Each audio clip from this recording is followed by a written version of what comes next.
बिस्मिल्लाहिर्रहमानिर्रहीम। अस्सलाम वालेकुम। मैं हूं अज़कार हुसैन दानिश।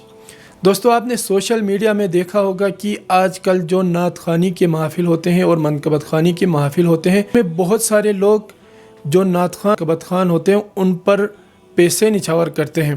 तो ये काम कोई नया नहीं है, पहले से होता आ रहा है, लेकिन क्योंकि सोशल मीडिया का दौर है तो इनकी बहुत सारी वीडियोस सोशल मीडिया में आ गई और बहुत सारे लोग इस पर एतराज़ कर रहे हैं कि ये काम गलत हो रहा है। कुछ उलमाए कराम है, उनकी भी वीडियोस सोशल मीडिया पे आ गई, तो वो उलमाए कराम भी जो मनक़बत पढ़ते हैं उनको पैसे देते हैं।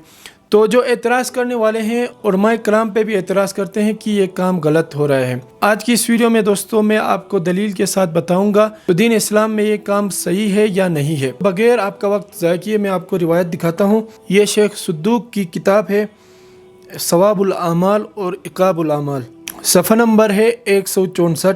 तो रिवायत यह है दोस्तों कि एक शख्स इमाम जाफ़र सादिक अलैहिस्सलाम की खिदमत में आता है और अमीरुल मोमिनीन इमाम अली अलैहिस्सलाम के फ़ज़ाइल बयान करता है। जब उस शख्स ने ये बयान मुकम्मल किया तो इमाम जाफ़र सादिक अलैहिस्सलाम ने अपने ग़ुलाम से कहा कि जाओ मेरे पास जो कुछ है वो ले आओ। ग़ुलाम ने दिरहम और दीनार लाए और इमाम अलैहिस्सलाम को पेश किए तो इमाम अलैहिस्सलाम ने वो सारा माल उस शख्स को दे दिया और उससे ये फरमाया कि ये इस इनाम का एक हिस्सा है जो तुम्हें मिलेगा और बाकी इनाम अल्लाह के पास महफूज है। तो दोस्तों, ये काम किसी को इनामात देना ज़िक्र अहले बैत करने पर इमाम जाफ़र सादिक अलैहिस्सलाम की सुन्नत है और ये एक अच्छा काम है।